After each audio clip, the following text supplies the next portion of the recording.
Baik, terima kasih. Di video kali ini kami dari kelompok 4 akan mempresentasikan hasil diskusi kami tentang evolusi otak dan kemampuan mental manusia. Kapasitas mental manusia di bagian dalam dari batang kepala vertebrata atau bone karnium, kita menemukan otak sebagai massa yang sangat terorganisir yang tersusun atas miliaran sel saraf yang saling berhubungan atau interconnected serta jaringan-jaringan pendukungnya. Yang berikut mental manusia sebagai gejala.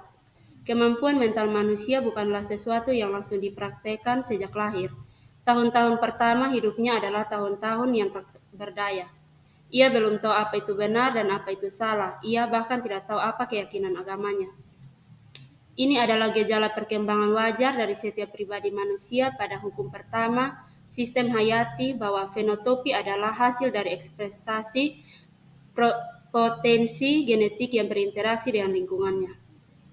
Psikologi evolusioner mencoba memahami kekompleksitan perilaku manusia melalui asumsi-asumsi berikut.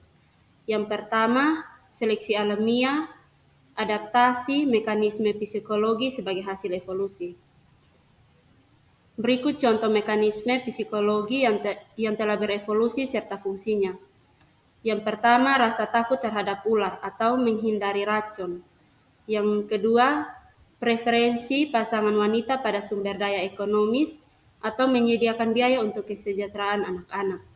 Yang ketiga, preferensi pasangan pria pada sifat kemudaan atau kemenarikan atau memelihara pasangan yang tingkat kesuburannya tinggi. Yang terakhir, prosedur mendeteksi penipu atau ditipu, mencegah disklopitas dalam bentuk kontrak sosial. Yang berikut bukti artefak.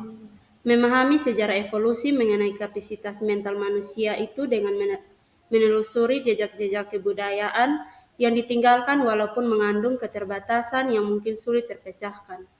Karena tidak ada sedikit membawa bekas, walaupun sangat sedikit sisa-sisa kebudayaan masyarakat lampau yang terlacak dalam kebudayaan material, hasil kecerdasan manusia, bahasa dan seni. Bukti-bukti fosil mengenai peran otak dalam evolusi. Salah jika kita mengatakan bahwa manusia berasal dari kera. Yang benar ialah nenek moyang manusia modern atau Homo sapiens L dan kera besar memiliki nenek moyang yang sama. Memiliki garis keturunan yang berpisah jauh. Nenek moyang bersama tersebut hidup sekitar 5-7 juta tahun yang lalu. Pada masa itu, kapasitas mental mereka sangat berbeda dengan manusia modern. Bukti fosil homini setelah perpisahan garis keturunan, fosil-fosil homini ditemukan di Afrika dan berbagai belahan dunia, termasuk Sangira atau di Indonesia. Fosil-fosil ini menunjukkan evolusi organisme dalam rumpun homini, perjalanan evolusi panjang, proses evolusi dari nenek moyang bersama hingga manusia modern memakan waktu yang sangat lama, sekitar 5-7 juta tahun. Muncul berbagai genus Homo, urutan kemunculan fosil penting, fosil tertua, Sahelanthropus, tahun 2000, fosil termuda Homo sapiens L diperkirakan muncul sekitar 200-400 ribu tahun terakhir. Yang berikut karakteristik dari fosil tertua dan fosil termuda. Fosil tertua atau Sahelanthropus theajdins usia sekitar 6-7 juta tahun yang lalu ditemukan di Chad, Afrika Tengah. Fitur morfologi, ukuran otak relatif kecil sekitar 360-370 cc. Mirip dengan ukuran simpanse, wajah datar dengan dahi yang tidak terlalu miring. Yang berikut gigi taring yang lebih kecil dan tegak dibandingkan kera purba lainnya, yang menjadi salah satu indikasi potensi bipedalisme atau berjalan tegak. Yang berikut posisi formon atau magnum. lubang di luar dasar tengkorak tempat sumsum tulang belakang terhubung yang menunjukkan kemungkinan postur tubuh yang lebih tegak. Sahelanthropus dianggap penting karena posisinya yang dekat dengan pikiran waktu perpisahan garis keturunan manusia di simpanse. Sahelanthropus dianggap penting karena posisinya yang dekat dengan perkiraan waktu perpisahan garis keturunan manusia dan simpanse. Yang berikut fosil termuda atau disebut Homo sapiens, usia sekitar 4,4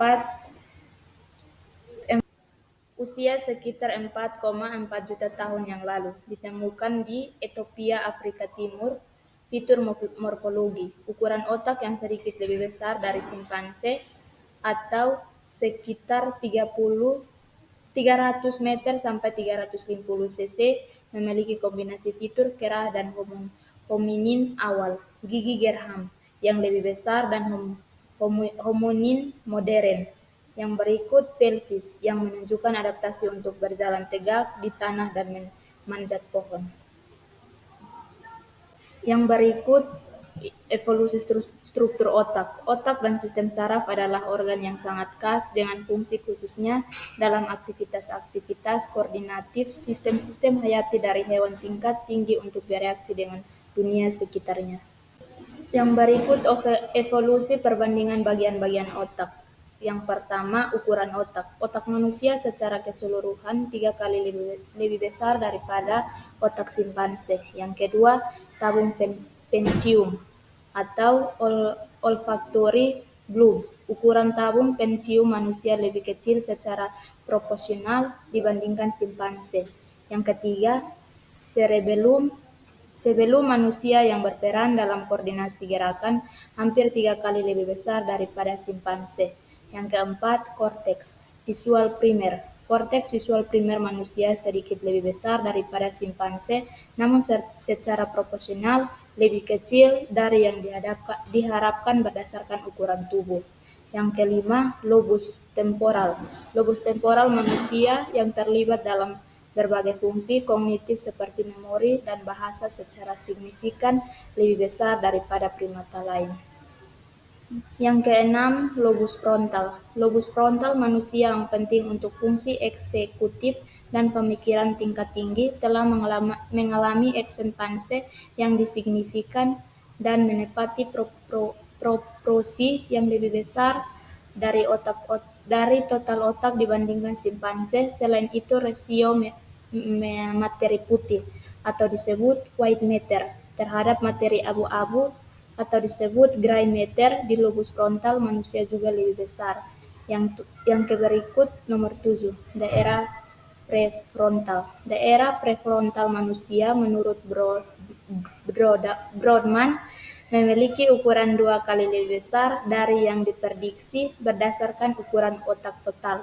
Selain itu, korteks frontal manusia lebih berlaku yang berarti volume yang lebih besar. 8. Daerah Brodmann 13 sampai 10.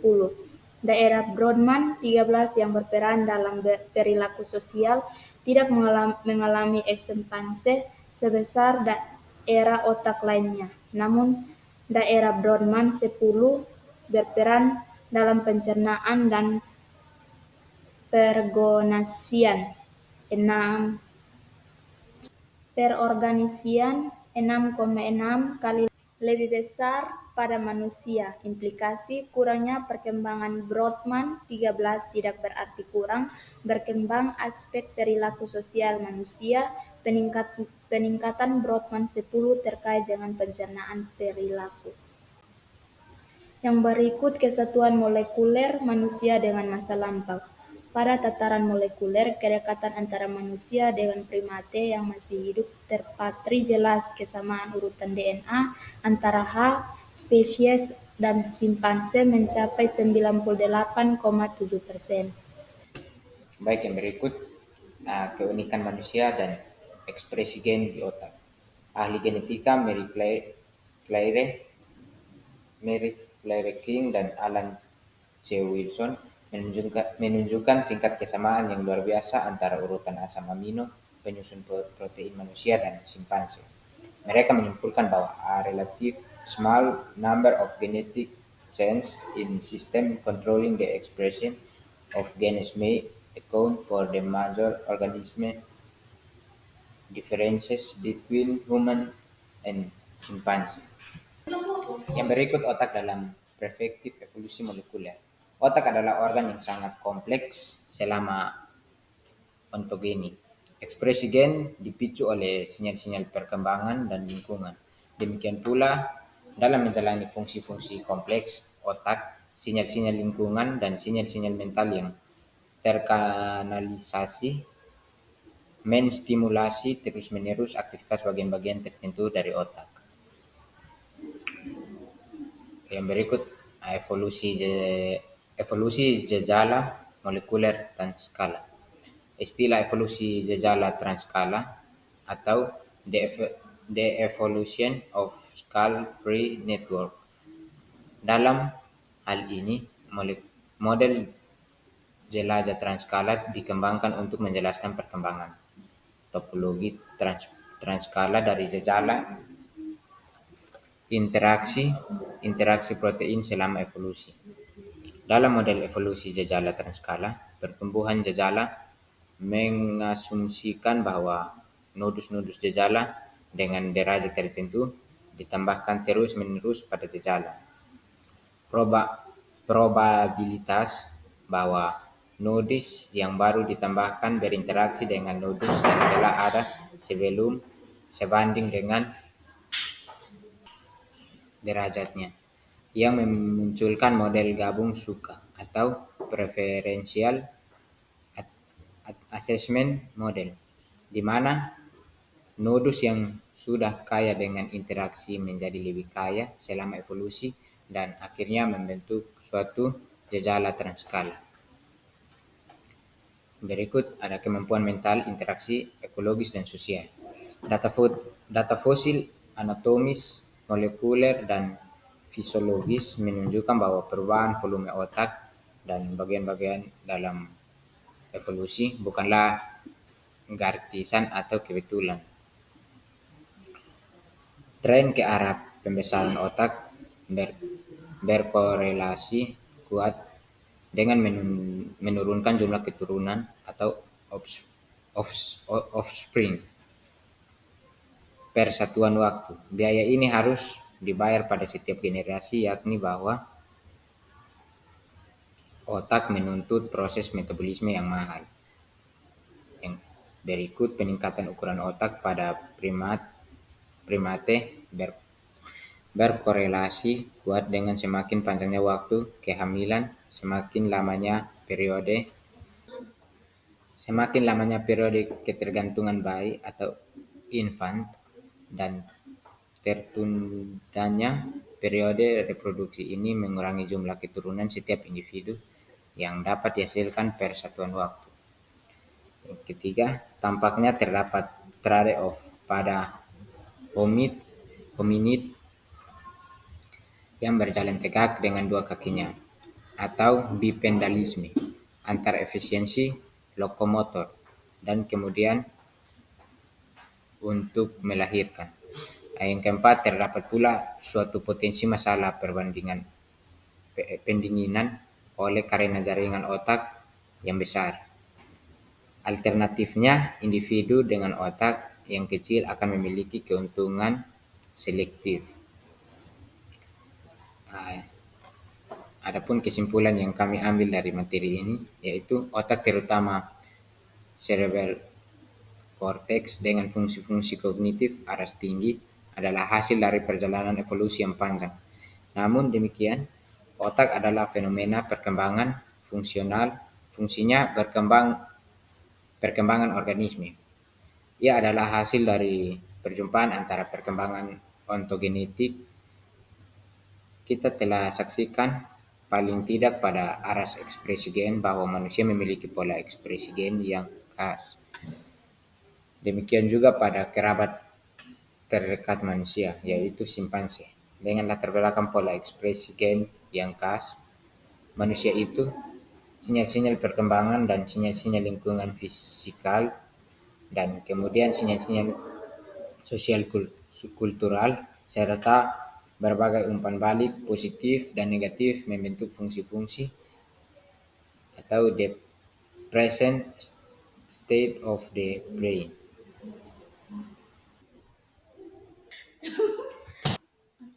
Baik, demikian video singkat kami. Terima kasih.